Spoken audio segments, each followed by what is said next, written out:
when Dr. Marland of the Atlantic Aviators Women in Aviation International contacted us to ask if we could host a visit from an actively employed NASA astronaut. On NASA's website, I read that astronauts appear before a variety of groups to inform the general public about the U.S. space program.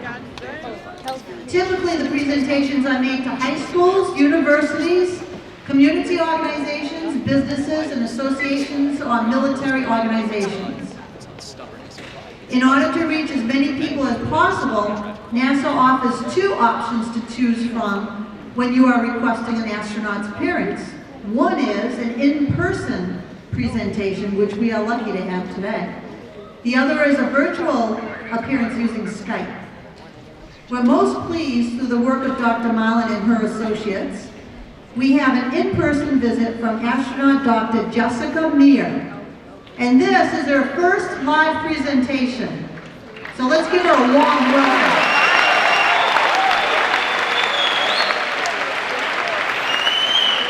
At this time, I would like to introduce Mr. Michael Carnaby from the Atlantic Aviators to say a few words and introduce Dr. Meir.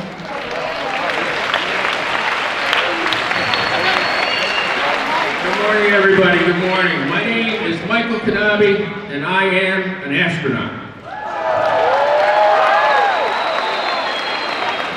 I do it every time. My name is Michael Carnaby, and I'm not an astronaut. Hey, I'm with a group of called the Atlantic Aviators. We're a group of private pilots, aviation enthusiasts. We are a group that's primary deal is to promote general aviation to folks like you, to get people out there and understand what you can do. And I'm so honored to be part of this group. The Atlantic Aviators are here tonight. We have Dr. Ellie Marland is here, Tammy Irwin, who's our president, Doc Cunningham from the airport, Lisa Rodriguez is here. We are all private pilots. The ladies behind me all fly airplanes. And we wanted to introduce you to this. Our goal is to, get people involved in science, technology, and engineering. And just FYI for you seniors, the Atlantic Aviators, you can reach them at theatlanticaviators.org. They give out 2 scholarships a year to any student going into aviation, science-related, and technology fields. So when you're getting ready to graduate, when you're thinking about college, think about going on our website and looking us up for a scholarship. We are so honored today to have Jessica Meir here. Jessica Meir is a doctor, she's a scientist, she's a private pilot. We had the chance to spend some time with her last night and talk about what she's been doing and the training that she goes through. It's a remarkable program that NASA has put together, and it's remarkable people that are selected. Jessica is one of 8 out of 8,000 candidates who was selected to be on this team. She's right now, as everybody's heard, the next step is to land on an asteroid, to make a manned mission to Mars. And these are the type of people that are training for this. It's a remarkable, remarkable thing. So I want to take this moment and introduce Dr. Jessica Meir. She's a pilot, she's NASA, she's the real deal, ladies and gentlemen. Jessica Meir.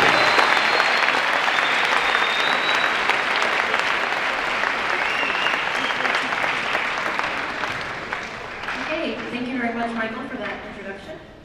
Is that still on? Yeah?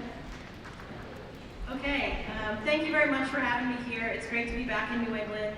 I grew up in Maine, so I was really excited to come during fall and see some leaves coming. My favorite time of year, absolutely. So I thought today I would just tell you a little bit about my path in getting to where I am today, and then hopefully we'll have time for questions at the end as well. I think this is the largest audience I've ever spoken to, so I'll try to follow all the rules of making eye contact with everybody and all that.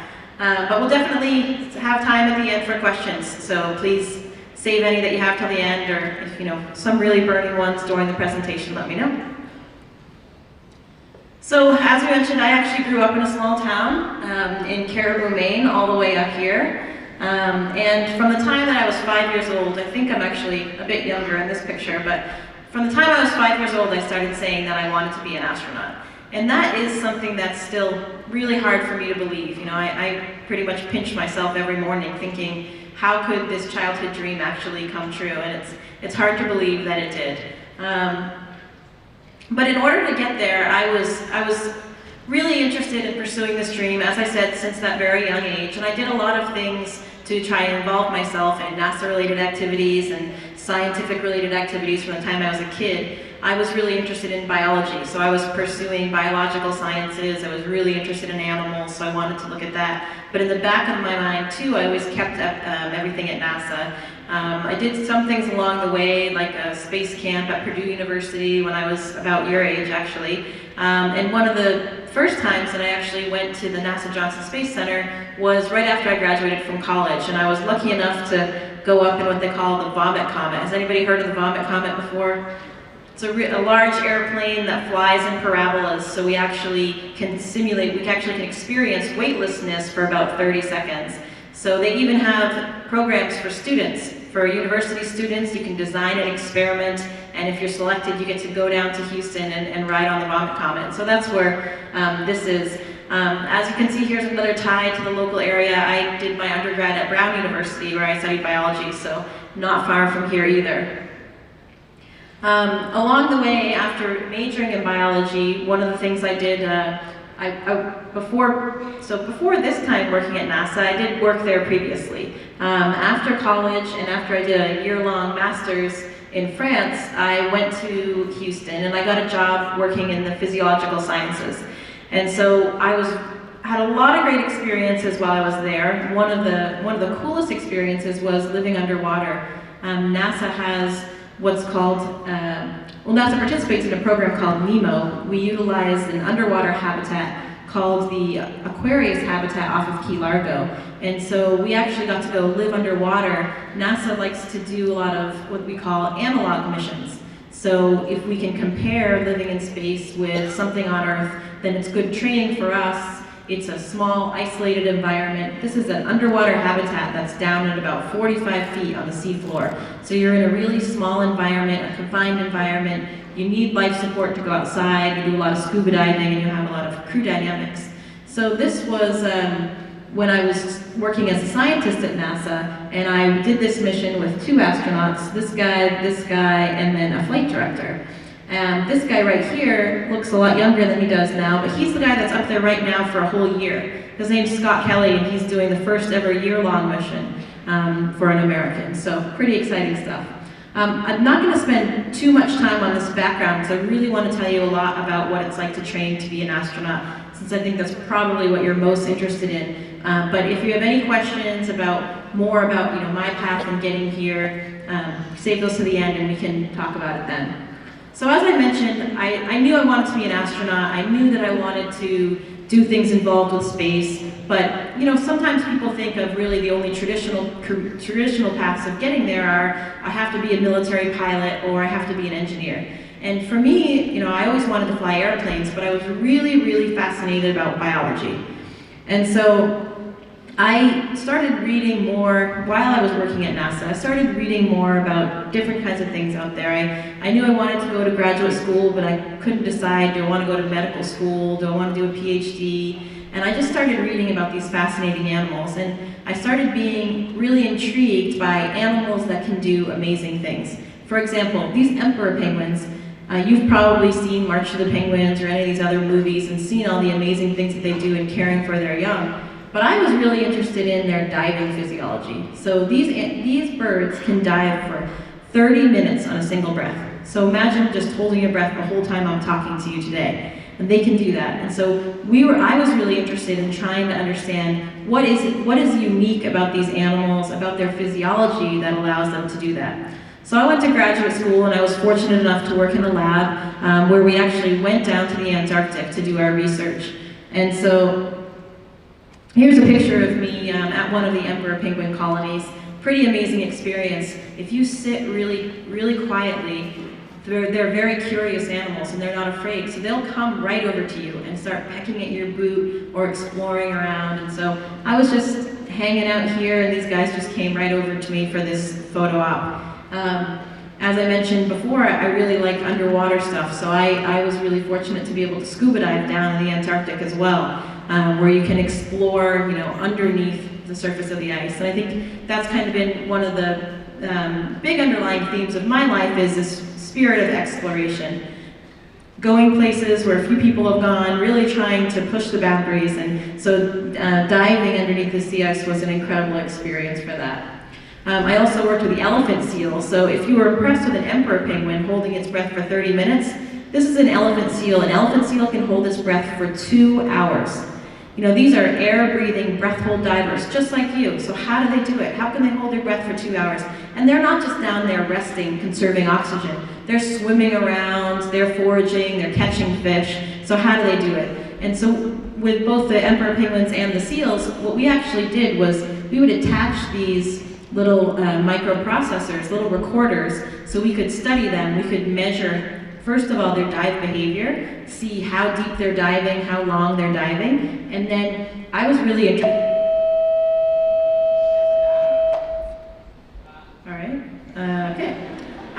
So I was really interested in their physiology. So, what is it? What happens to their bodies? What happens to their heart rates? What happens to the levels of oxygen in their blood? And so we would actually we would do surgery on the animals, anesthetize them, put them to sleep, and then implant these things, heart rate electrodes or oxygen electrodes, so we could measure these things in the animals during the dive. Then we would release them, and then we would go find them and get the data back. So really trying to understand the physiology that explains these types of amazing behaviors in the animal kingdom. Another thing I did, so I told you I was really interested in diving physiology and really looking at oxygen tolerance. How do these animals hold their breath for so long? There's another animal called the bar-headed goose. Does anybody know what's so special about the bar-headed goose? And maybe somebody's seen it on BBC or Planet Earth or something. They're the goose that migrates over the Himalayas. So they can fly over the tallest mountains on the planet. And so it's almost like diving. Diving, you're holding your breath, so the oxygen level's going really low. Just like you guys, these animals need oxygen to function, to keep their brains functioning. But this bird, the bar-headed goose, can fly at altitudes so high, there's really not very much oxygen up there. So again, it was, wow, there's this amazing animal with this amazing behavior. How does it do it? And so I decided to study this in the bar-headed goose. And so in order to facilitate this, I actually got 12 goslings. So from the time that they hatched as eggs, they were imprinted on me. They thought that I was mom. I was actually a modern-day mother goose. And so they would follow me around. They would come cuddle with me, and I raised them from the time that they hatched. And okay, maybe we won't go that way. And it was amazing. I'm sure your parents have said the same thing to you. Wow, it's amazing how fast they grow up. And it was really true. Within a few months, these guys could fly. And so we started doing flight training outside on a scooter. And it was the coolest thing because, you're out there and there's this animal flying right next to you, sometimes so close that its wing would be brushing my shoulder. And you're looking into the eye of an animal that's actually flying. And it was a really cool experience. But the goal was to get them flying in a wind tunnel. Because we wanted to be able to measure all these aspects of their physiology. Like I mentioned, heart rate, oxygen levels. And so if we just start this video, you can see a little bit of, this was sort of the culmination of this project as a scientist. So this is in slow motion. We're in a wind tunnel. So this bird is flying at about 50 miles an hour.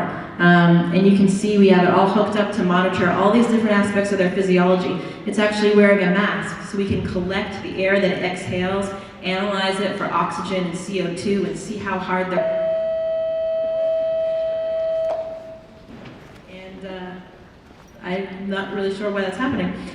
So we could measure all these different aspects of their physiology and try to learn more about how they're doing all these things. So that is just a really quick summary of my path in getting here from the time I was young and said I wanted to be an astronaut, really pursuing the things that I was interested in. We'll get back to that. It wasn't as if, okay, I want to be an astronaut, I should be an engineer. one of my sisters and my brother, they were both engineers because that's what they really wanted to do, but I wanted to pursue biology, so I did. And I think that's one of the most important things is finding what you're passionate about. If you're not really doing that, then you're not going to be able to excel at it and do it well. So I think, you know, that's kind of the first most important thing. And so in 2013, NASA was doing another astronaut selection, and it used to be in the 80s and 90s, they would select astronauts every couple of years. But now that we don't have the space shuttle, we're flying less frequently. You know, we have a very active program on the International Space Station, but we are only launching a few Americans per year. We're working with all of our international partners, the Russians, the Canadians, the Japanese, the Europeans, and so we have fewer flight opportunities, even though we have this continuous presence in space. We have had this continuous presence in space now on the space station for about 15 years, so pretty exciting. As soon as I was eligible to start applying to be an astronaut, I did. And in 2009, they selected a class of astronauts, and I made it to the final round. And I was so excited to be there. And you know, they called me at the end and they said, "Hey, you did a great job, but we're only selecting 9 people, and you're not one of them." And I thought, okay, well, you know, this was my dream, but I knew there was such a small chance of it happening, and I felt really fortunate that I had found this other career, working with animals in the Antarctic and in these other environments, and doing something else that I was passionate about. So I thought, okay, you know, dreams don't come true for most people, it's okay, and I kind of accepted that it would never happen. 4 years later, they had another selection, and so I thought, okay, well, I'll apply again, but I'm pretty sure that the same thing will happen, you know. I didn't do anything wrong, but it's just a numbers game. There are just not enough people. But in 2013, when my phone rang, it was a different result. And I'll never forget the words. The chief of the astronaut selection committee called and said, "Jessica, I guess second time's the charm." And I was so shocked that I just really was speechless. And I think I said something really stupid, like, "Really?" Because I just couldn't quite believe that it was true. And so I was one of 8, as Michael said, one of 8 astronauts selected in the 2013 class. So now I'd like to go through a little bit about what the past 2 years for us has been like, so you can see what it really means to be an astronaut. These are my classmates and I at our very first press conference when they first introduced us. We are standing in front of the Orion capsule. Has anybody heard about the Orion capsule? So it's a new capsule, it's a new spaceship that NASA is building, and this will enable us to go further than the International Space Station, further than low Earth orbit. So this is what we will use if we go to an asteroid, if we go back to the moon, if we eventually go to Mars. It could be in something like this, and the new SLS, the Space Launch System that we're building. So finally, here I was, and you know, I'd always kind of dreamt about this picture of wearing this blue flight suit, and it's funny, after 2 years now, it just seems kind of normal already. But it took a while, I think, for all 8 of us thinking, wow, you know, our dream actually came true. And when you go to this interview to become an astronaut, you're there with all of these amazing people, and you're just looking around thinking, there's no way I'm gonna get selected. These people are all so amazing. But you know, in the end, it has to happen for someone, so we were the lucky ones to get selected. So when you first start at NASA, they don't want you to get too excited quite yet. They don't want to call you an actual astronaut right away. They call you what's called an astronaut candidate, affectionately known as ASCANs. So we were astronaut candidates for the first 2 years, and what we had to do, we had to demonstrate proficiency in a variety of training endeavors. And so those main points are outlined here, and I'm going to take you through a little bit of that journey to show you what some of that was like. So we had to learn all of these things, but we also had to demonstrate a certain level of proficiency in order to graduate and stop being called ASCANs, because let's face it, nobody really wants to be called an ASCAN for that long. So one of the things that we do is flight training. So I'm going to show you a little bit more about the background of some of the other people in my class, but a lot of them did have military aviation experience, and as Michael mentioned, I am a private pilot. I actually took my very first flying lesson not far from here at the North Central Airport when I was a senior at Brown. I did get my private pilot's license when I lived in Houston the first time, so when I was working there before, and got my instrument rating. So I had some experience with aviation, but only from the civilian standpoint. This is the NASA T-38. It's a training jet that the Air Force also flies. And so these are the airplanes that we use as astronauts to maintain our flight proficiency and also to train with crew resource management and train a lot of operational skills. And so, so there's that's one of the first airplanes I flew, one of the Cessnas that I flew before I got my license. But there were 3 people in my class that didn't have military aviation experience. And so, as I mentioned, even though I had my private pilot's license, they wanted us to get more exposure to a real military training environment. So they sent the 3 of us to the Navy, to Pensacola, Florida, to train with the Navy how to fly. And this was really an incredible experience for me because, it was an entirely different way of learning how to fly. We flew the T-6. This is a propeller airplane, but it's really a souped-up propeller airplane. It's almost like a jet. And so it is an amazing training aircraft. So as you can probably tell from the expression on my face there, that was just a dream come true. Not to mention becoming an astronaut, but getting to fly an airplane like this, getting trained by the Navy. And it was also a really cool, important experience in getting that kind of military exposure. I'm sure all of you guys know, the first astronauts were all military test pilots. And so legacy-wise and historically in our office, that's a really important role. And so we learned a lot. We were there for 7 weeks. And we got to fly in the front seat of this airplane and really do everything, the communications, the navigation, flying, everything. So that was a great experience for us. But the goal, and it was really sort of a warm-up toward flying in these jets. As you might imagine, flying in the T-38 is even more dynamic. Everything happens a lot faster. So it was kind of, baby steps going from a Cessna to the T-6 and now into the T-38. Flying in the T-38 for me is an incredibly exceptional experience. Most people don't get to fly in jets unless you join the military. Because I hadn't pursued that path, I didn't think I'd ever have that opportunity. And here I am now. This is a picture from one of my very first flights in the T-38. Now you can see after 2 years, we kind of got it down, right? Like we're looking pretty cool here. And even so far as mastering the T-38 selfie. But don't try this at home, and I promise I was not texting and flying. The person in the front was actually flying while I took this picture, so definitely don't text and fly or drive for that matter. So another thing that we do as ASCANs is we learn a lot about the International Space Station systems.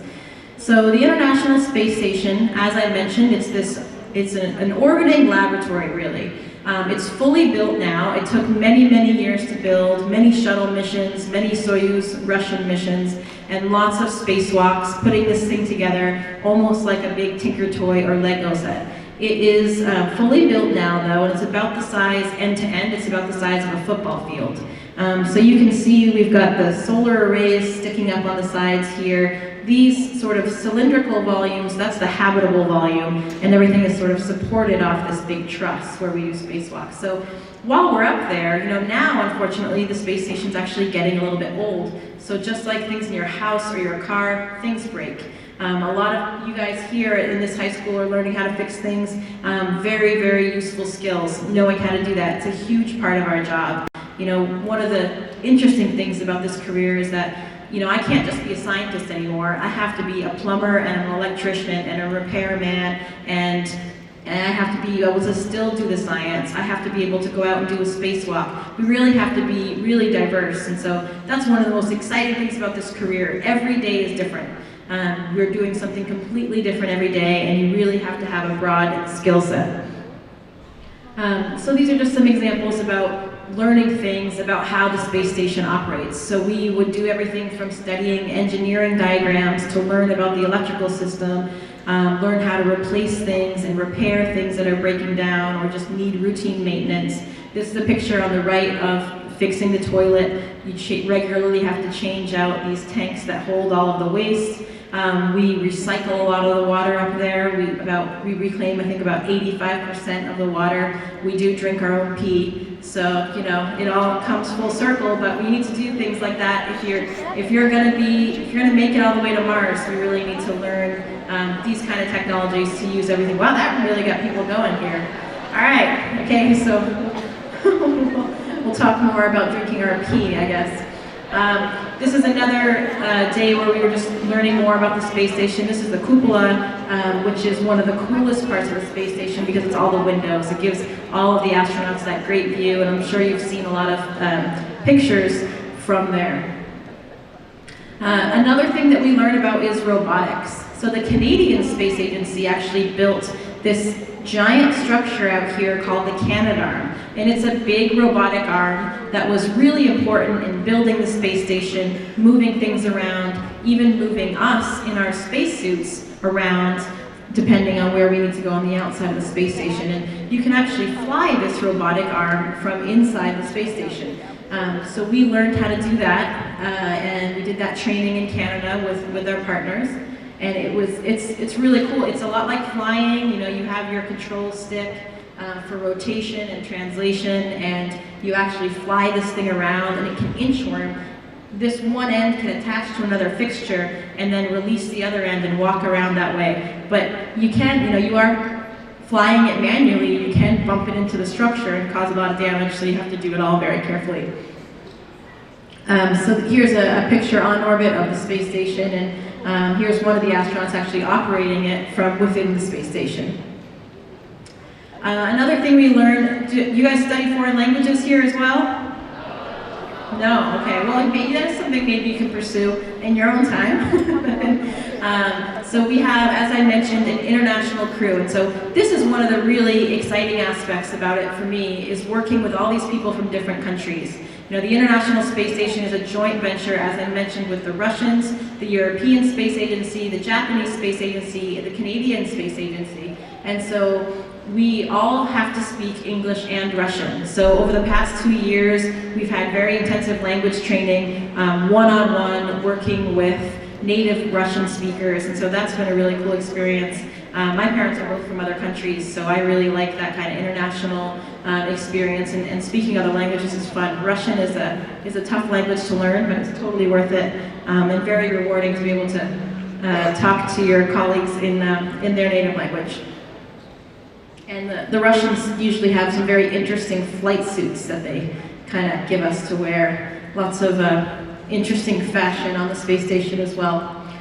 And then another big part of our training is spacewalk training. So because it's NASA and we like to make things sound complicated and have lots of silly acronyms, we call it extravehicular activity, or EVAs. But really that just means putting a spacesuit on and doing a spacewalk. And this is a picture of the Neutral Buoyancy Lab. So it's a giant, giant pool. The biggest pool I'm sure you've ever seen. It's about 45 feet deep, 100 feet by 200 feet, and holds a lot of water. And in that pool, we have a whole mock-up of the International Space Station. So life-size mock-up of all of those modules, the outside. So we use this to train the outside, what it's like to do a spacewalk. In the water, you know, you still have gravity. We can't really simulate weightlessness, but they can try to make you neutrally buoyant so that it's sort of like being in space. By putting a series of weights or floats on you, you don't really move around, you don't move up or down, and so it simulates weightlessness in that regard. So this was, for me, you know, the first time being in the spacesuit. That's when you really feel like an astronaut. And I remember, you know, you're first of all, you're pretty nervous because you're wearing this giant suit. You weigh about 350 pounds when you're in this suit, and you can't walk at all. So you're supported. This is all hooked to this structure while they're getting you ready. Here I'm getting the comm cap on, and here I am all suited up, ready to go. And I'll never forget that first time. You get lowered down into the water like this when you're still mounted to this platform. You have all the tools that you're going to use in the front. You know, your body's kind of out like this angle, so it's really awkward, and the suit's pressurized. So one of the other things we have to do a lot of exercise, work out a lot in the gym, because it's takes a lot of upper body strength to operate this thing. And with these pressurized gloves, every movement is like squeezing a ball. And so it takes we work up a lot to doing this. And I remember on my very first time down there, you don't want to mess up. You're thinking, oh, geez, they picked me out of all these people. I've been working really hard at this. I don't want to make a mistake. I don't want to make a mistake. And so you're really focused on what you're doing. And it's really the most challenging physical thing I've ever done in my life. So you're down there working, and then suddenly I looked up and I saw my classmate Josh, and he was in the spacesuit with me. We always do it in pairs. So he was in one, I was in one. I look over at him, and I see that he's in a spacesuit, and I was thinking, holy crap, I'm in a spacesuit. You kind of forget when you get so focused on what you're doing, and so then looking over at him was just, wow, really eye-opening, and that was I'll never forget that first moment. I think this is my classmate Anne working away. So you can see you have this really giant work volume. So learning a lot of those skills that you guys are learning at a school like this one. There's a guy in our office who's really good at EVA because he's a really good auto mechanic, really good at working with tools, really good at working with his hands. So all these things are very applicable to what we do as astronauts. So those were sort of the main 5 areas where we had to, graduate and demonstrate proficiency in all these areas. But we had other things that we emphasized as well. This is also in New England. This is in Rangeley, Maine, where we went for some outdoor survival training. So here are my classmates and I, learning a lot of outdoor and wilderness survival type training. I really like to be outside at the hike and camp, so this was just kind of a walk in my old childhood woods for me. But we learned a lot of navigational skills and that kind of thing as well. And then we also had training for planetary sciences. Right now we don't have an active mission to land on the surface of Mars right now. Hopefully we'll get there in the future, but it is very important to still have this kind of planetary science training. First of all, when we're on the space station looking at the Earth go by, to be able to just identify land features, geographical features, but also for further exploration and learning about geological processes and the origin of the solar system and that kind of thing. So we went to the Rio Grande and did some planetary science training here as a class. Learning a lot about earth sciences. Here's a picture from inside the Soyuz capsule. So right now we're launching with the Russians to go to space. And we're in this very small capsule in these tiny little seats. You kind of crammed in like this, and they actually take a seat liner and they custom fit it to your body. And it's an interesting thing because sometimes now people are up there for 6 months and their bodies change a bit while they're up there. And we've had a few cases where the astronaut either didn't fit in the spacesuit that they had to wear home or didn't fit in the liner. So interesting problem that they had to kind of solve real time while they were up there. I mentioned the Vomit Comet.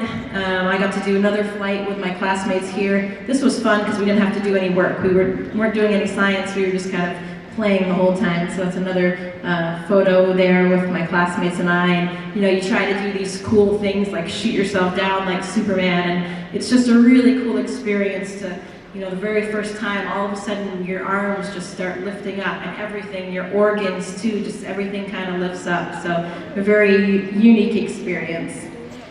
And then as I mentioned, physical fitness is really important. We need to be really strong. We need to be in good shape for all the different types of training that we do, and that's very important on the space station as well. One of the reasons is because without the effects of gravity, your bones, your muscles start to atrophy, you lose bone density because you don't have the factors that are maintaining it like they are here on Earth. So we have these really fancy weightlifting system, because if you can imagine, if everything's in weightless in space, how do you lift weights? So you have to do that with resistance, and so we have these fancy machines up there, and now we've come very, very far in developing these countermeasures. Some astronauts are exercising so much while they're up there that they're actually coming back stronger with more muscles than when they left, and so we've really been able to counteract a lot of those physiological problems, and that's going to be really, really important if we want to go to Mars, if we want to go on a longer mission.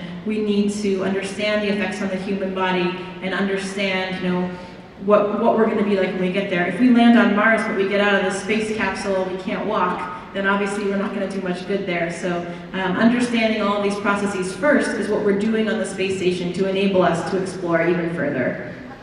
This is a picture from, we did a National Outdoor Leadership School, a NOLS course in the Wind River Range in Wyoming. So really emphasizing, again, outdoor skills, but a lot of teamwork skills as well. Working together as a team, supporting your crewmates, taking care of your crewmates is a really important aspect of everything that we do. So we start training with that in the beginning as well.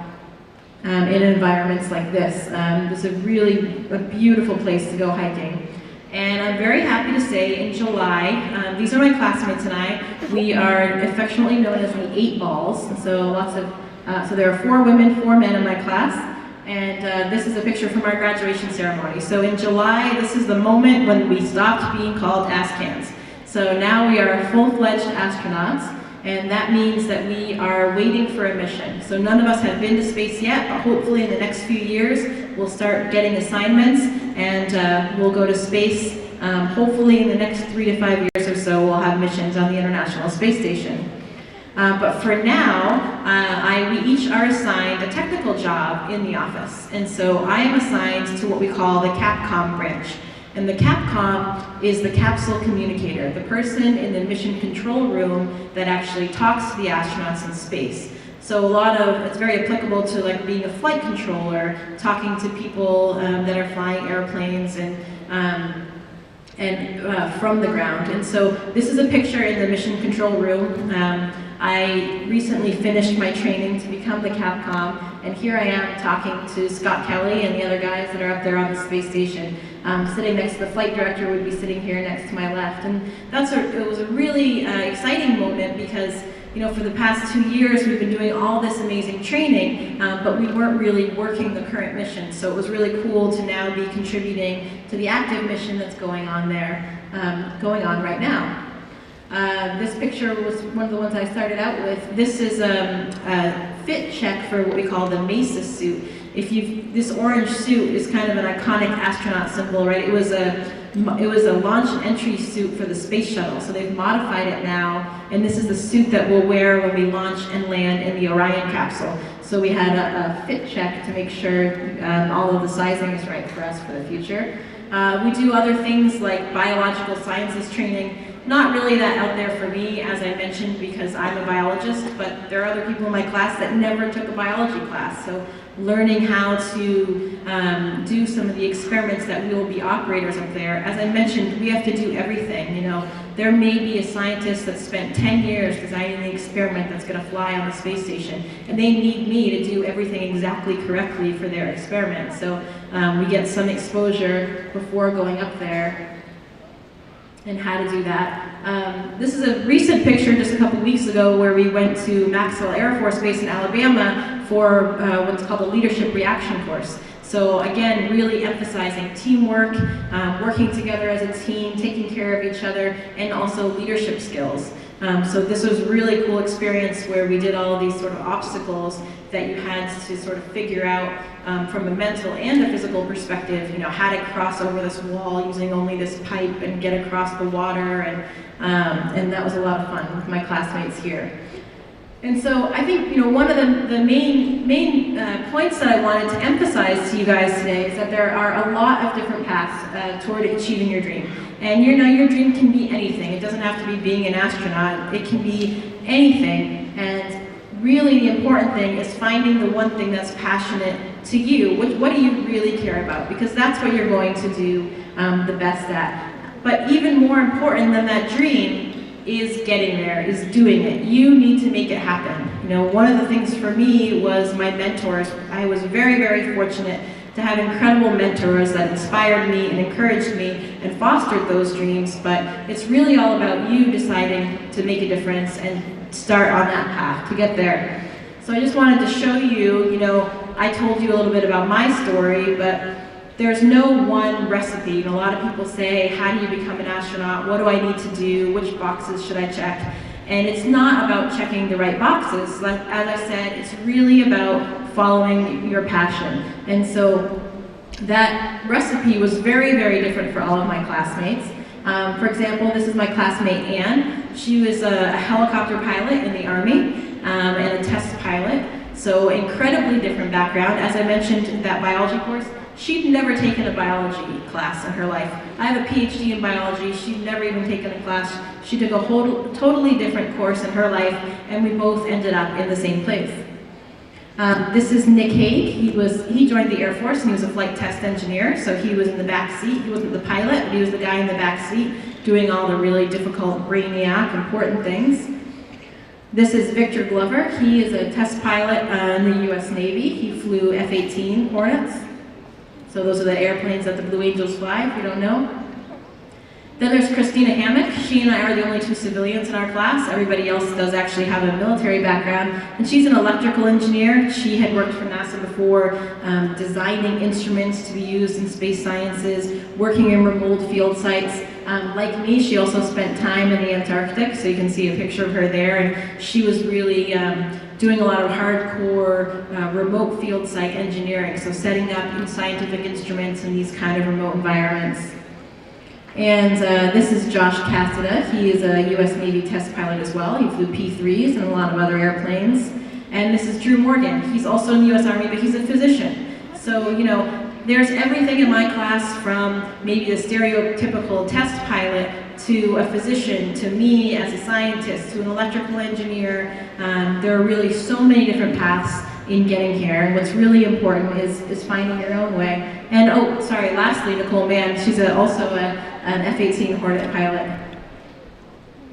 So to sort of start wrapping this up, I think the important thing is to start thinking about expanding your view and broadening your perspective. You know, if we look at this in what we call a sort of space-time continuum, and we look at a graph of, I promise this is the only graph in the presentation, space versus time. You know, we look for this tiny little corner down here where we have our family going all the way to the universe, and time starting with today and going all the way out into eternity. We look at this one little box, and this is kind of right now, right? This is your classmates and your teachers sitting next to you. This is you listening to me, maybe hoping I'm going to stop talking sometime soon.